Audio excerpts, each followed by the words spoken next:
I picked up a tool at an estate sale. It's got a thick black plastic cap that slides over the handle, and inside there's a hinged steel rod with spiked discs. Does anyone know what it is? What you found is a German acupressure massage roller for pain relief. The hinged rod holds stacks of blunt, spiked discs that stimulate the skin like a field of short needles, and the hard plastic cap functions as a storage sheath. The hinge lets the angle be set to reach the calves, back, or neck. In use, the roller is moved lightly over tight areas for a minute or two, or pressed and rolled across tender trigger points. The spikes increase local blood flow and create a deep tissue massage effect. Tools of this type were sold across Europe in the mid to late 20th century as home physiotherapy devices. A friend picked up this wooden tray at a thrift store. It has two ornate metal handles, a row of brass pegs in two sizes, and two tall wooden posts set into metal bases. There are no maker's marks. What is this used for? What you found is a bagel serving and display tray. The tall wooden posts were made for stacking rings of bread, while the small brass pegs kept the stacks from sliding when the tray was carried by the decorative handles.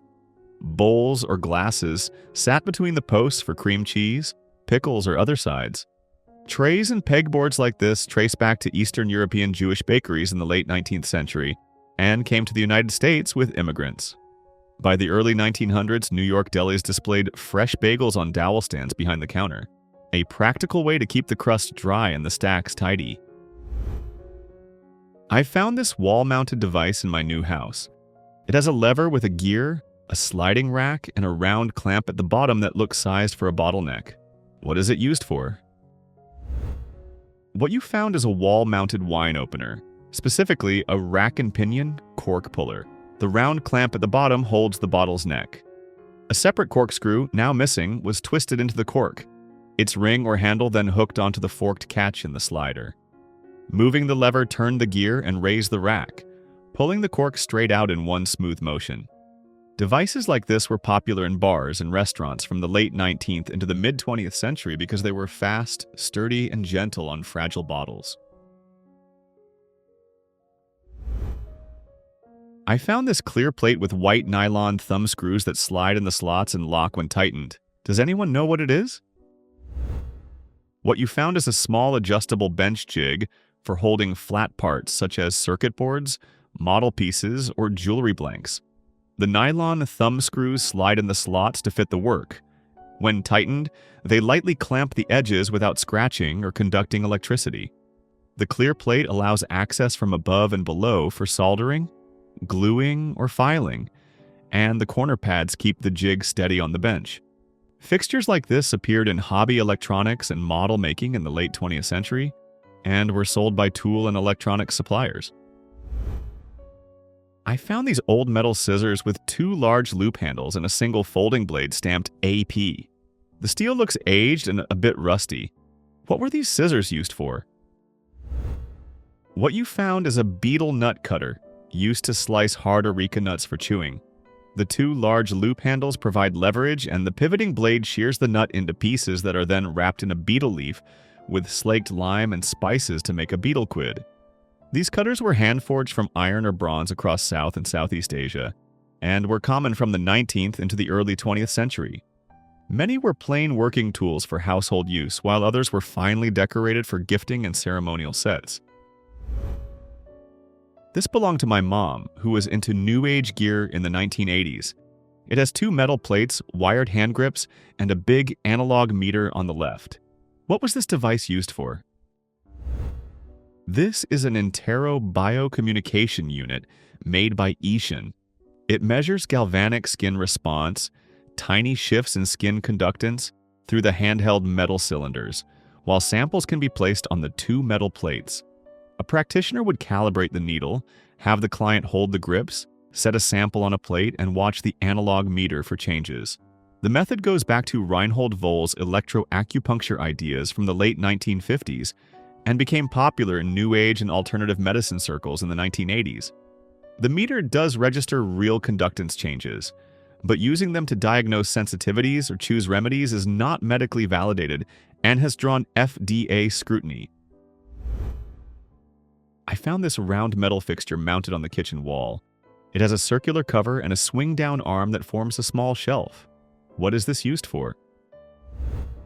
What you found is a wall-mounted paper towel dispenser from the mid-20th century, roughly from the 1950s through the 1970s. The round metal cover holds a roll inside, and the swing-down arm acts as a small ledge and tear bar so a sheet can be pulled and torn cleanly. Dispensers like this kept towels close at hand, while protecting the roll from kitchen grease and splashes. I found this heavy cast iron piece while hiking in Connecticut. It's about 4 feet long, has established 1901 cast into it, and looks like it once used a crank or hitch. The metal has a greenish patina. It was lying beside an old stone structure on a mountain. What was this used for? What you found is a horse-drawn road roller from the early 1900s, built to compact dirt and gravel roadbeds. The multi-section cast iron drum provided the working weight, and the side frame shows the hitch points where a team of horses pulled it. A hand-operated gear on the frame ran a scraper bar that kept packed soil from sticking to the drum. In use, crews graded a stretch of road, dampened it, then walked the roller back and forth until the surface was dense and level. Pieces like this were sold by firms such as Whitehurst of Norfolk, which advertised patented models around 1901. Rollers of this kind supported the good roads movement in the United States, especially in rural areas where steamrollers were too costly.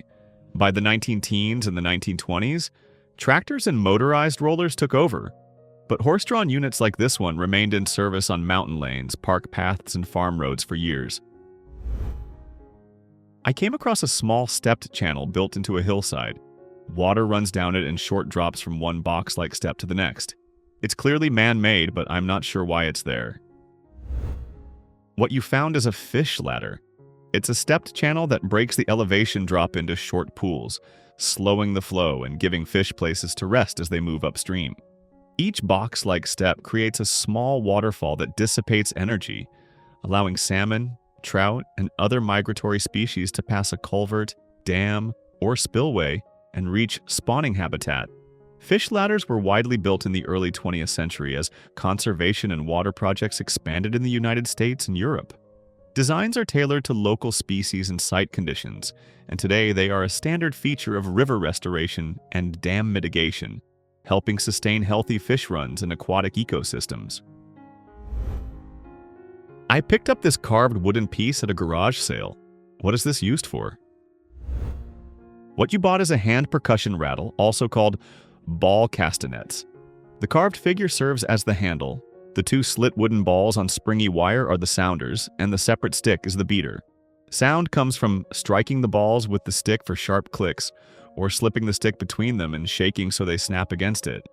It's a folk art instrument made as a quirky conversation piece. The hanged man shape is part of the novelty. I found this wooden piece at an antique shop. It's about 3 by 10 inches, hollow at one end with a pointed spout at the other, and it has a small hinged cap that was repaired with a screw. What is this used for? What you found is a wooden scythe whetstone holder, also called a coffin or stone box. A belt clip kept it at the mower's side so the stone was always within reach. The hollow body held the sharpening stone and a little water was poured inside to keep the stone wet. When the worker paused, the tapered tip was pressed into the ground, so the holder stood upright. In the field, the mower would stop briefly, pull out the whetstone, touch up the blade, and go back to cutting. These holders were common in the 19th and early 20th centuries. I found this vintage kitchen tool. It's a small metal cup on a wooden handle with 3 tapered spouts underneath and matching holes in the cup. What was this used for? What you found is a Portuguese funnel used to make angel hair. Beaten egg is poured into the cup and flows through the 3 tiny spouts into hot sugar syrup.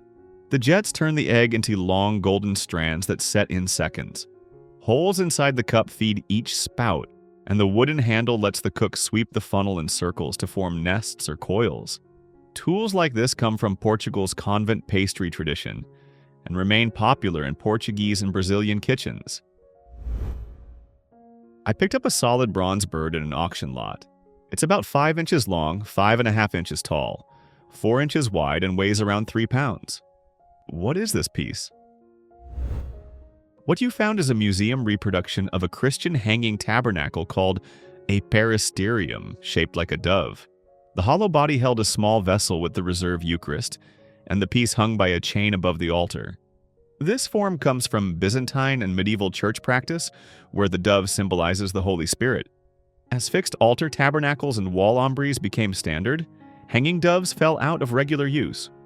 The MMA stamp indicates the Metropolitan Museum of Art, and the added AK marks the collaborating maker. In the last video, I asked you to identify this curved spoon. It's a honey spoon.